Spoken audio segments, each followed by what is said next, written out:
ഓം ശാന്തി. ഇന്നത്തെ മുരളിയുടെ ചർച്ചയിലേക്ക് കടക്കാം. ഇന്നത്തെ തീയതി 12/5/2026. ബാബയുടെ മുരളി ചർച്ച ചെയ്യാം. ഒരു നിമിഷം, താങ്കൾ ഇതൊന്ന് സങ്കൽപ്പിച്ചു നോക്കൂ. ലോകം മുഴുവൻ സ്വന്തം നാശത്തിനായി ആയുധങ്ങൾക്കും യുദ്ധങ്ങൾക്കുമായി കോടിക്കണക്കിന് ഡോളറുകൾ ചിലവഴിച്ചുകൊണ്ടിരിക്കുന്നു. അതെ, വളരെ ഭയപ്പെടുത്തുന്നൊരവസ്ഥയാണത്.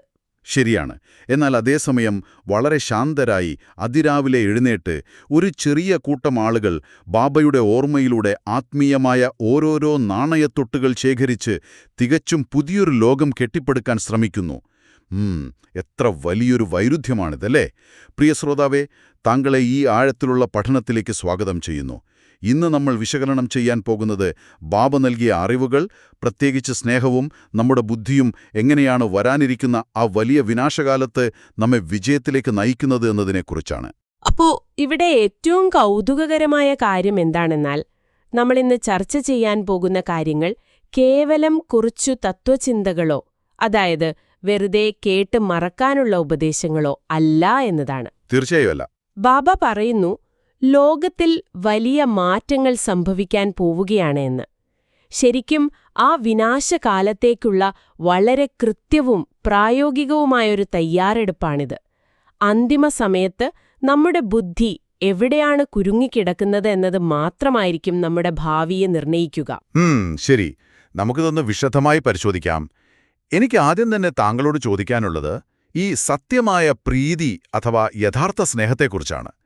ഇന്നത്തെ മുരളിയിൽ ബാബ പറയുന്നു, ഒരു ദേഹധാരിയോടും പ്രീതി പാടില്ല, ബാബയോട് മാത്രമേ സത്യമായ പ്രീതി പാടുള്ളൂ എന്ന്. ഞാൻ സത്യം പറയാമല്ലോ, ഇതൊരു വലിയ പ്രതിസന്ധിയല്ലേ? അതെന്താ അങ്ങനെ തോന്നാൻ കാരണം? അതായത് നമ്മൾ മനുഷ്യർ സാമൂഹിക ജീവികളാണ്. കുടുംബത്തോടും സുഹൃത്തുക്കളോടും സ്നേഹിക്കരുത്, അവരിൽ നിന്നും ബുദ്ധി മാറ്റണമെന്ന് പറഞ്ഞാൽ നമ്മൾ തീരെ വികാരങ്ങളില്ലാത്ത കല്ലുപോലെയുള്ള മനുഷ്യരായി മാറില്ലേ? ലൗകിക ജീവിതത്തിൽ ഇതൊട്ടും പ്രായോഗികമല്ല എന്നെനിക്ക് തോന്നിപ്പോകുന്നു. ഒറ്റനോട്ടത്തിൽ അങ്ങനെ തോന്നാം. പക്ഷെ ബാബ ഇവിടെ ഉദ്ദേശിക്കുന്നത് താങ്കൾ കുടുംബത്തെ ഉപേക്ഷിച്ച് കാട്ടിൽ പോകണമെന്നോ ആരോടും മിണ്ടാതിരിക്കണമെന്നോ അല്ല കേട്ടോ. ശരിക്കും നമ്മൾ സ്നേഹവും മോഹവും തമ്മിലുള്ള വ്യത്യാസമാണ് മനസ്സിലാക്കേണ്ടത്. ഓ, ആ ഒരു വ്യത്യാസം. അതെ, ബാബ പറയുന്നു, ഒരു ദേഹധാരിയിലേക്കും നിങ്ങളുടെ ബുദ്ധിയോഗം പോകരുത് എന്ന്. ഇതിന്റെ മനഃശാസ്ത്രം എന്താണെന്ന് വെച്ചാൽ, താങ്കൾ ഒരു വ്യക്തിയെ അമിതമായി ആശ്രയിക്കുമ്പോൾ, അല്ലെങ്കിൽ അവരിൽ താങ്കളുടെ ബുദ്ധി കുടുങ്ങിക്കിടക്കുമ്പോൾ, ആ വ്യക്തിയുടെ മാനസികാവസ്ഥയിലെ മാറ്റങ്ങൾ താങ്കളെയും ബാധിക്കും. അവർ ദുഃഖത്തിലാണെങ്കിൽ താങ്കളും ദുഃഖത്തിലാകും. അത് ശരിയാണ്. നമ്മൾ പലപ്പോഴും അത് അനുഭവിക്കാറുണ്ട്. ബുദ്ധിയില്ലാത്ത ഊർജം ഉപയോഗിച്ച് താങ്കൾക്ക് സ്വന്തം കുടുംബത്തെ യഥാർത്ഥത്തിൽ സഹായിക്കാൻ കഴിയും. ബുദ്ധി കുരുങ്ങിക്കിടക്കുന്നതാണ് പ്രശ്നം, അല്ലാതെ സ്നേഹിക്കുന്നതല്ല. വിശദീകരണം വളരെ കൃത്യമാണ്. എനിക്കിപ്പോൾ ഓർമ്മ വരുന്നത് വടക്കുനോക്കിയ യന്ത്രത്തിന്റെ, അതായത് ഒരു കോമ്പസിന്റെ കാര്യമാണ്.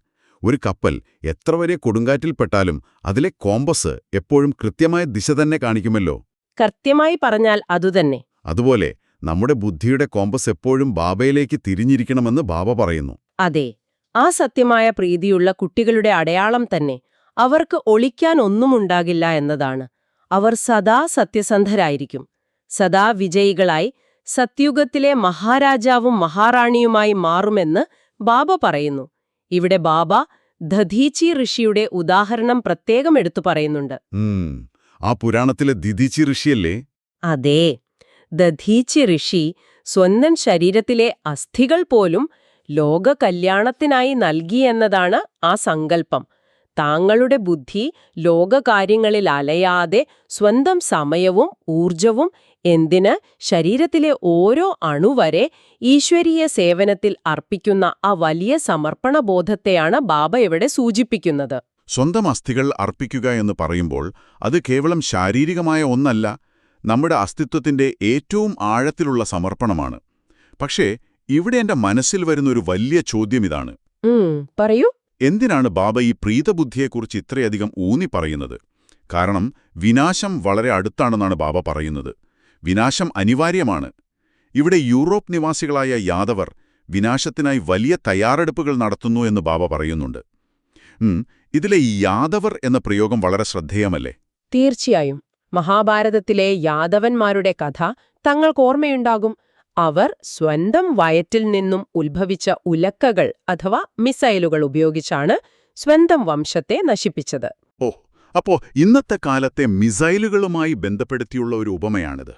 അതെ, ഇന്നത്തെ കാലത്തേക്ക് വരുമ്പോൾ ബാബ പറയുന്നത് യൂറോപ്പിലെയും മറ്റു പാശ്ചാത്യ രാജ്യങ്ങളിലെയും ശാസ്ത്രജ്ഞർ തങ്ങളുടെ ബുദ്ധിയുടെ ലബോറട്ടറികളിൽ നിന്നും, അതായത് അവരുടെ ആ വയറ്റിൽ നിന്നും കണ്ടുപിടിക്കുന്ന ആണവായുധങ്ങൾ അവരെ തന്നെ നശിപ്പിക്കാൻ പോവുകയാണ് എന്നാണ്. ഇതാണ് ബാബ പറയുന്ന ആ വലിയ ഉപമ. അത് വളരെ ഭയപ്പെടുത്തുന്ന എന്നാൽ തികച്ചും യാഥാർത്ഥ്യമായൊരു ചിത്രമാണ് കേട്ടോ. ബാബ പറയുന്നു, വിനാശകാലെ വിപരീത ബുദ്ധിയുള്ളവർ നശിച്ചുപോകും, എന്നാൽ ബാബയോട് പ്രീതബുദ്ധിയുള്ളവർ വിജയിക്കും എന്ന്. ശരിയാണ്. പക്ഷേ എന്റെ ചോദ്യം മറ്റൊന്നാണ്. വിനാശം വരുമ്പോൾ എല്ലാവരും മരിക്കില്ലേ? പിന്നെ എങ്ങനെയാണ് പ്രീതബുദ്ധിയുള്ളവർ വിജയിക്കുന്നത്? അവർക്കെന്തെങ്കിലും പ്രത്യേക രക്ഷാകവചം ലഭിക്കുമോ? അവിടെയാണ് നമ്മൾ ആത്മീയമായ അർത്ഥം മനസ്സിലാക്കേണ്ടത്. ശാരീരികമായ മരണത്തെക്കുറിച്ചല്ല ബാബ ഇവിടെ പറയുന്നത്, ആത്മീയമായ വിജയത്തെക്കുറിച്ചാണ്. ഓ, അപ്പോ അതൊരു ആന്തരികമായ വിജയമാണ്. അതെ.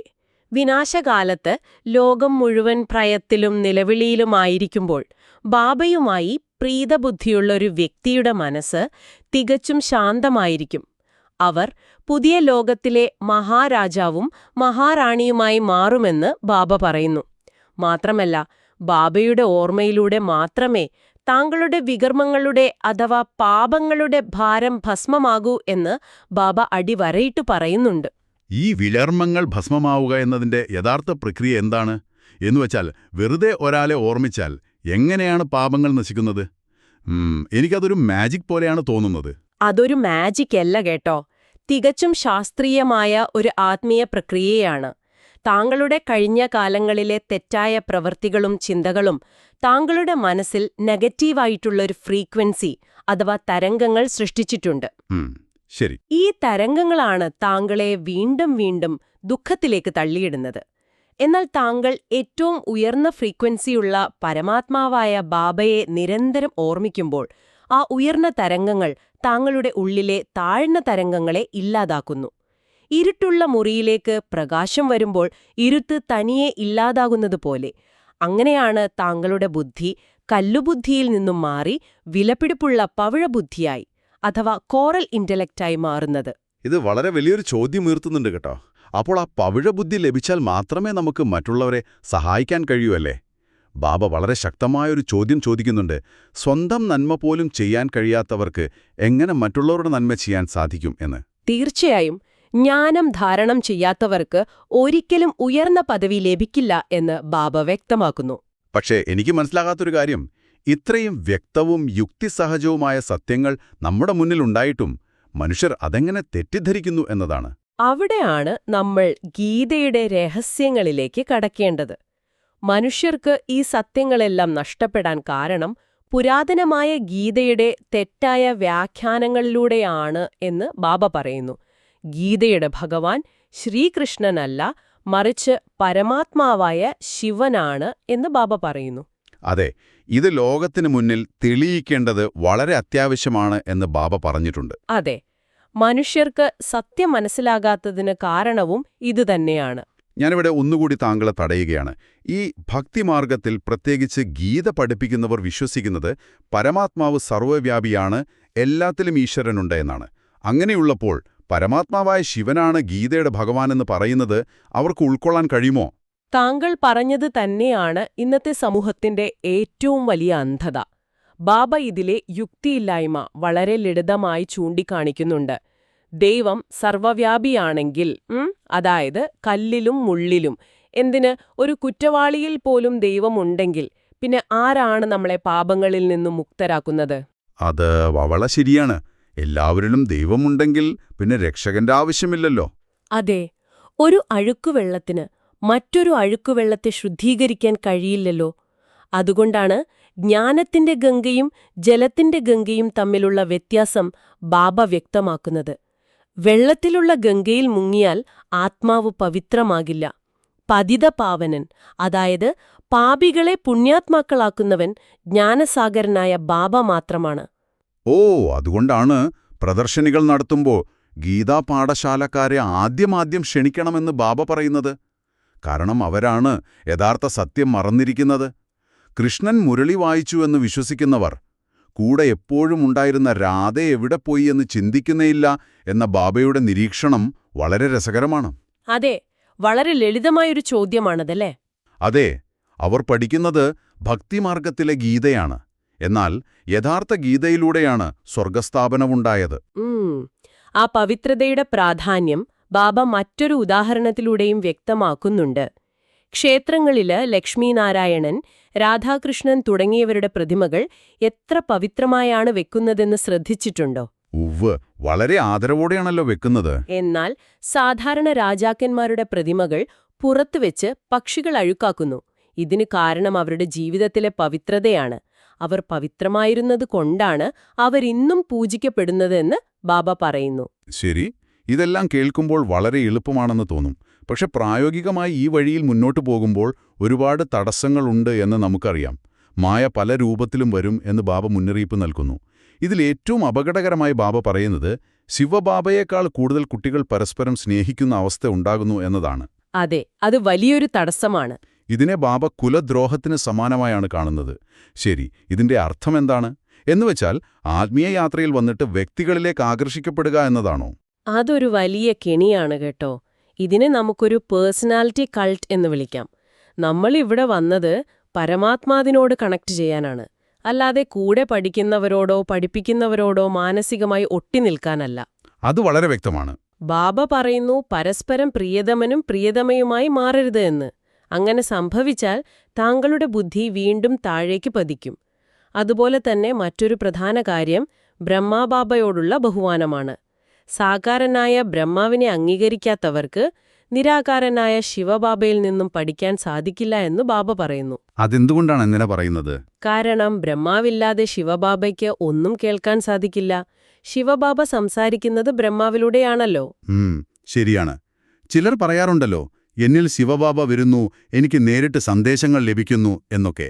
ഇതിനെ ബാബ പൂർണ്ണമായും തള്ളിക്കളയുന്നുണ്ടല്ലേ? ബാബയുടെ ജ്ഞാനത്തിൽ സ്വന്തം വ്യാഖ്യാനങ്ങൾ കലർത്തുന്നതിന്റെ വലിയൊരു അപകടം കൂടിയാണത്. അതെ, തീർച്ചയായും ഇത്തരം വ്യാജ അവകാശവാദങ്ങൾ വെറും മായയാണെന്ന് ബാബ പറയുന്നു. യഥാർത്ഥ യോഗമില്ലാതെ പദവി ലഭിക്കില്ല. അതുകൊണ്ട് ത്രിമൂർത്തിയുടെ ചിത്രം ഉപയോഗിച്ച് കാര്യങ്ങൾ മനസ്സിലാക്കുന്നത് വളരെ പ്രധാനമാണെന്ന് ബാബ ഓർമ്മിപ്പിക്കുന്നു. പക്ഷേ എന്റെ സംശയം, വീട്ടിൽ ഒരുപാട് ഉത്തരവാദിത്തങ്ങളുള്ള, പുറത്തുപോയി സേവനം ചെയ്യാൻ കഴിയാത്ത ബന്ധനസ്ഥരായ ആളുകളുടെ കാര്യമാണ്. അവർക്കെങ്ങനെയാണ് ഈ പദവികൾ ലഭിക്കുക? അവിടെയാണ് ബാബയുടെ യഥാർത്ഥ കരുണ നമ്മൾ കാണുന്നത്. ബാബ പറയുന്നു, ബന്ധനസ്ഥരായ കുട്ടികൾ കരഞ്ഞു നിലവിളിക്കേണ്ട കാര്യമില്ല എന്ന്. അവർക്ക് വീട്ടിലിരുന്ന് തന്നെ ബാബയെ ഓർമ്മിച്ച് ഉയർന്ന പദവി നേടാം. ഓ, അതവർക്ക് വലിയൊരു ആശ്വാസമായിരിക്കും. അതെ, കാരണം ആത്മീയത എന്നത് പുറമേയുള്ള പ്രകടനമല്ല, അത് താങ്കളുടെ ഉള്ളിൽ നടക്കുന്ന മാറ്റമാണ്. താങ്കൾ എവിടെയാണെങ്കിലും താങ്കളുടെ മനസ്സ് ബാബയുമായി ബന്ധപ്പെട്ടിരിക്കുകയാണെങ്കിൽ താങ്കളും ആ വിശ്വകല്യാണത്തിന്റെ ഭാഗമാണ്. അപ്പോൾ നമ്മൾ വരുന്നത് ഏറ്റവും പ്രധാനപ്പെട്ടൊരു ഭാഗത്തേക്കാണ്. ഈ തടസ്സങ്ങളെല്ലാം മറികടന്ന് എങ്ങനെ സ്വന്തം രാജധാനി സ്ഥാപിക്കാം? അതിനുള്ള പ്രായോഗിക വഴികൾ എന്തൊക്കെയാണ്? ഒരു നിക്ഷേപകൻ തനിക്ക് കിട്ടുന്ന പണം വളരെ ശ്രദ്ധയോടെ സൂക്ഷിച്ചു വെക്കുന്നതുപോലെ നമ്മൾ നമ്മുടെ ആത്മീയ ശക്തി എങ്ങനെ സൂക്ഷിച്ചു വെക്കണമെന്നാണ് ബാബ പറഞ്ഞു തരുന്നത്. അതെ, ആ ഒരു നിക്ഷേപം വളരെ പ്രധാനമാണ്. ബാബ പറയുന്നു, അതിരാവിലെ, അതായത് അമൃതവേളയിൽ എഴുന്നേറ്റ് ബാബയെ ഓർമ്മിക്കുന്നതിലൂടെ മുഴുവൻ ദിവസവും ആനന്ദം ലഭിക്കുന്നുവെന്ന്. ഞാൻ സത്യം പറയാമല്ലോ, അതിരാവിലെ എഴുന്നേറ്റ് ഉറക്കം തൂങ്ങാതെ ഇരിക്കുക എന്നത് വളരെ ബുദ്ധിമുട്ടുള്ള കാര്യമാണ്. പലപ്പോഴും കിടന്നുകൊണ്ട് ഓർമ്മിച്ചാലോ എന്ന് തോന്നിപ്പോകും, അല്ലേ? കിടന്നുകൊണ്ട് ഓർമ്മിച്ചാൽ ഉറക്കം തൂങ്ങാൻ സാധ്യതയുണ്ട്. അതുകൊണ്ട് ഉണർന്നിരുന്ന് തന്നെ ഓർമ്മിക്കണമെന്ന് ബാബ കർശനമായി പറയുന്നു. താങ്കൾ ആ നിക്ഷേപകന്റെ ഉദാഹരണം പറഞ്ഞല്ലോ. ഭൗതിക ലോകത്ത് പണമുണ്ടാക്കാൻ വേണ്ടി ആളുകൾ അതിരാവിലെ എഴുന്നേറ്റ് സ്റ്റോക്ക് മാർക്കറ്റുകൾ നോക്കാറില്ലേ? അതെ, അവർക്കതിന് യാതൊരു മടിയും ഉണ്ടാകില്ല. അവർക്ക് ഉറക്കം വരാറില്ല. അതുപോലെ താങ്കളിവിടെ വലിയൊരു ആത്മീയമായ സമ്പത്താണ് നേടുന്നത്. അമൃതവേളയിലെ ആ ഏകാന്തത നൽകുന്ന ഊർജം താങ്കളുടെ ആന്തരിക മാറ്റത്തിന് ഏറ്റവും അത്യാവശ്യമാണ്. ആ നിശ്ശബ്ദതയിൽ താങ്കളുടെ ബുദ്ധി വേഗത്തിൽ ചാർജ് ചെയ്യപ്പെടുന്നു. അതോടൊപ്പം ബാബ പറയുന്നു, മനസാ വാചാ കർമ്മണ സേവനം ചെയ്യണമെന്ന്. നമ്മുടെ ഈ അന്തിമ ജന്മം സേവനത്തിനായി തന്നെ ചിലവഴിക്കണം. നാളെ ചെയ്യാം എന്ന് ഒരിക്കലും മാറ്റിവെക്കരുത്. എനിക്കിതിൽ ഏറ്റവും ആഴത്തിലുള്ളതായി തോന്നിയ വരികളിലൊന്ന് ഇതാണ്. ലൗകിക ലോകത്തിലെ നാടകം, സിനിമ എന്നിവ ഉപേക്ഷിക്കണമെന്ന് ബാബ പറയുന്നു. അതെ, അതിലൊന്നും സമയം കളയരുത്. ലോകം നശീകരണത്തിനായി കോടികൾ ചെലവാക്കുമ്പോൾ നമ്മൾ ആരോടും ഭിക്ഷ യാചിക്കാതെ സ്വന്തം ശരീരം, മനസ്സ്, ധനം എന്നിവയിലൂടെ ഓരോ അണയും ശേഖരിച്ച് വിശ്വത്തിന്റെ അധികാരിയാകുന്നു എന്ന് ബാബ പറയുന്നു. തീർച്ചയായും താങ്കൾ വെറുമൊരു കാഴ്ചക്കാരനായി ഈ പഴയ ലോകത്തിന്റെ നാടകങ്ങൾ കണ്ട് സമയം കളയാനുള്ളവരല്ല. താങ്കൾ സ്വന്തം രാജധാനി സ്ഥാപിക്കുന്ന തിരക്കിലാണ്. അതാണ് ബാബ ഉദ്ദേശിക്കുന്നത്. നമ്മൾ ഇന്നത്തെ ചർച്ചയുടെ വളരെ പ്രധാനപ്പെട്ടൊരു ഘട്ടത്തിലേക്ക് കടക്കുകയാണ്. ഇത്രയും കാര്യങ്ങൾ സംസാരിച്ച സ്ഥിതിക്ക് ഇവയെല്ലാം ഒറ്റ നോട്ടത്തിൽ എങ്ങനെ മനസ്സിൽ സൂക്ഷിക്കാം എന്ന് നോക്കാം. മുഴുവൻ പോയിന്റുകളുടെയും ഒരു ചുരുക്കരൂപം അഥവാ റിവിഷൻ നമ്മൾ നോക്കുകയാണെങ്കിൽ പ്രധാനമായും നമ്മൾ പറഞ്ഞത് ബാബയോട് മാത്രം പ്രീതബുദ്ധി വയ്ക്കുന്നതിനെക്കുറിച്ചാണ്. അതെ, അത് വളരെ മുഖ്യമാണ്. അമൃതവേളയിൽ ഏകാന്തമായിരുന്ന് ബാബയെ ഓർമ്മിക്കുക, ലോകകാര്യങ്ങളിൽ നിന്നും ബുദ്ധിയെ പിണ്ടിയിപ്പിച്ച് ഈശ്വരീയ സേവനത്തിൽ മുഴുകുക എന്നിവയാണ് ധാരണയ്ക്കുള്ള മുഖ്യസാരമായി ബാബ ഇന്ന് ഓർമ്മിപ്പിക്കുന്നത്. കൃത്യമായി പറഞ്ഞാൽ ഒരു ബാബയോട് മാത്രം സത്യമായ സ്നേഹം വയ്ക്കുക, ആരുമായും പ്രിയതമനും പ്രിയതമയുമായി മാറാതിരിക്കുക എന്നതാണ് ഏറ്റവും വലിയ ധാരണ. ഇനി വളരെ ശ്രദ്ധിക്കേണ്ട ഒരു ഭാഗമാണ്. ഇന്നത്തെ വരദാനം ഇതാണ്.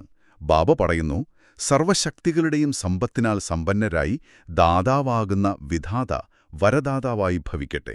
സാധാരണയായി നമ്മൾ എപ്പോഴും ദൈവത്തോടെന്തെങ്കിലുമൊക്കെ ചോദിക്കുന്നവരാണല്ലോ. പക്ഷേ ഈ വരദാനം അതിനെ മുഴുവനായി മാറ്റിമറിക്കുന്നുണ്ടല്ലോ. അതെ, ഭക്തിമാർഗത്തിലെ ഏറ്റവും വലിയ ശീലമാണ് യാചന അഥവാ ചോദിക്കുക എന്നത്. എന്നാൽ ബാബ പറയുന്നു, താങ്കൾ സർവശക്തികളാലും സമ്പന്നരായി മാറണമെന്ന്. അങ്ങനെയുള്ള കുട്ടികളിലാണെങ്കിൽ യാതൊരു ഭക്തിയുടെയോ യാചനയുടെയും സംസ്കാരമുണ്ടാകില്ല. അതെ, അവർ പൂർണ്ണരായിരിക്കും. ബാബ എനിക്ക് സഹായം വേണം, എനിക്ക് ശക്തി വേണം, എന്നെ അനുഗ്രഹിക്കണം എന്ന് ചോദിക്കുന്ന സംസ്കാരം ദാതാവും വിധാതാവുമായ കുട്ടികൾക്ക് ചേർന്നതല്ല. താങ്കൾ ലോകത്തിലെ ഓരോ ആത്മാവിനും എന്തെങ്കിലുമൊക്കെ ദാനമോ വരദാനമോ നൽകുന്നവരായിരിക്കണം എന്നാണ് ബാബ വരദാനത്തിലൂടെ ആവശ്യപ്പെടുന്നത്. ചോദിക്കുന്നവരിൽ നിന്നും നൽകുന്നവരിലേക്കുള്ള വലിയൊരു കുതിച്ചുചാട്ടാണത് കേട്ടോ. ഇനി ഇന്നത്തെ സ്ലോഗൻ നോക്കാം. സ്ലോഗൻ ഇതാണ്: ഓരോ ആത്മാവിനും എന്തെങ്കിലും പ്രാപ്തി ചെയ്യിക്കുന്ന വചനമാണ് സദ്വചനം. നമ്മൾ ദിവസവും ഒരുപാട് സംസാരിക്കുന്നവരാണ്. പക്ഷെ നമ്മുടെ വാക്കുകൾ എങ്ങനെയായിരിക്കണമെന്നതിന്റെ കൃത്യമായ അളവുകോലാണിത്. തീർച്ചയായും താങ്കൾ സംസാരിക്കുന്ന ഓരോ വാക്കും മറ്റുള്ളവർക്ക് വെറുമൊരു ശബ്ദമായി മാറാതെ അവരുടെ മനസ്സിന് ശാന്തിയോ അല്ലെങ്കിൽ അവർക്കെന്തെങ്കിലും നേട്ടമോ നൽകുന്ന വചനങ്ങളായിരിക്കണം എന്നാണ് ബാബ ഇതിലൂടെ ഓർമ്മിപ്പിക്കുന്നത്. അടുത്തതായി ഇന്നത്തെ അവ്യക്ത സൂചന എന്താണെന്ന് നോക്കാം. ഇന്നത്തെ ഹെഡിംഗ് ഇതാണ്: സദാ അജഞ്ചല സുദൃഢ ഏകരസസ്ഥിതിയുടെ അനുഭവം ചെയ്യൂ. ബാബ ഇത് വളരെ മനോഹരമായി വ്യാഖ്യാനിക്കുന്നുണ്ട്. ചുറ്റുപാടുകൾ, അതായത് പരിതസ്ഥിതി എത്ര തന്നെ ഇളക്കിയാലും താങ്കൾ അചഞ്ചലരായിരിക്കണം. താങ്കൾ ജോലി ചെയ്യുന്ന സ്ഥലത്തോ കുടുംബത്തിലോ എത്ര വലിയ പ്രശ്നങ്ങൾ വന്നാലും താങ്കളുടെ ആന്തരിക സ്ഥിതി ഇളകരുത് എന്നാണ് ബാബ പറയുന്നത്. അവൻ താങ്ങി നിർത്തുന്നത് താങ്കൾ കണ്ടിട്ടുണ്ടാകും. അതെ, അത് പുറമേയുള്ള ഒരു അഭ്യാസമാണ്. അതെ, അതൊരു ശാരീരികമായ കാര്യമല്ലേ? എന്നാൽ ബാബ ചോദിക്കുന്നത് ഒരു തപസ്വി തന്റെ ആന്തരിക സ്ഥിതിയിൽ അഥവാ ഏകരസസ്ഥിതിയിൽ ഏകാഗ്രമാകുമ്പോൾ ലഭിക്കുന്ന ശക്തി അതിനേക്കാൾ എത്രയോ വലുതല്ലേ എന്ന്. ബാഹ്യമായ അഭ്യാസങ്ങളെക്കാൾ താങ്കളുടെ ചിന്തകളിലെ അചഞ്ചലതയ്ക്കാണ് ബാബ പ്രാധാന്യം നൽകുന്നത്. ചുറ്റുപാടുകളാണോ അതോ താങ്കളുടെ ആന്തരിക സ്ഥിതിയാണോ കൂടുതൽ ശക്തമെന്ന് സ്വയം ചോദിക്കാനാണ് ബാബ പറയുന്നത്. ഈ അവസാന പോയിന്റുകൾ വെറുമൊരു ഉപദേശമല്ല, മറിച്ച് വിനാശകാലത്ത് ലോകം മുഴുവൻ ഭയന്നു വിറയ്ക്കുമ്പോൾ നമുക്ക് പിടിച്ചു നിൽക്കാനുള്ള ഒരു വലിയ ആത്മീയ കോട്ടയാണ് എന്ന് വ്യക്തമാണ്. അതെ, തീർച്ചയായും. ശരി, നമ്മൾ ഈ ആഴത്തിലുള്ള പഠനത്തിന്റെ അവസാന ഭാഗത്തെത്തിയിരിക്കുന്നു. ഈ വിവരങ്ങളെല്ലാം താങ്കളുടെ ജീവിതത്തിൽ പ്രായോഗികമാക്കാൻ സാധിക്കട്ടെ എന്ന് ഞങ്ങൾ ആഗ്രഹിക്കുന്നു. പോകുന്നതിനു മുമ്പ് താങ്കൾക്കായി ഒരു ചോദ്യം ഞാൻ ബാക്കി വയ്ക്കാം. ലോകം മുഴുവൻ തങ്ങളുടെ തന്നെ നാശത്തിനായി കോടിക്കണക്കിന് പണം ചെലവഴിക്കുമ്പോൾ താങ്കളുടെ സമയവും ബാബയോടുള്ള ഓർമ്മയും ഉപയോഗിച്ച് എന്ത് സാമ്രാജ്യമാണിന്ന് കെട്ടിപ്പടുക്കുന്നത്? താങ്കളിന്ന് സംസാരിക്കുന്ന വാക്കുകൾ മറ്റുള്ളവർക്ക് പ്രാപ്തി നൽകുന്ന ആ സദ്വചനങ്ങളാണോ അതോ വെറും ശബ്ദങ്ങളാണോ? ഈ ചോദ്യങ്ങൾ താങ്കളുടെ സ്വന്തം മനസ്സിനോട് ചോദിക്കുക. ഓം ശാന്തി. ഓം ശാന്തി.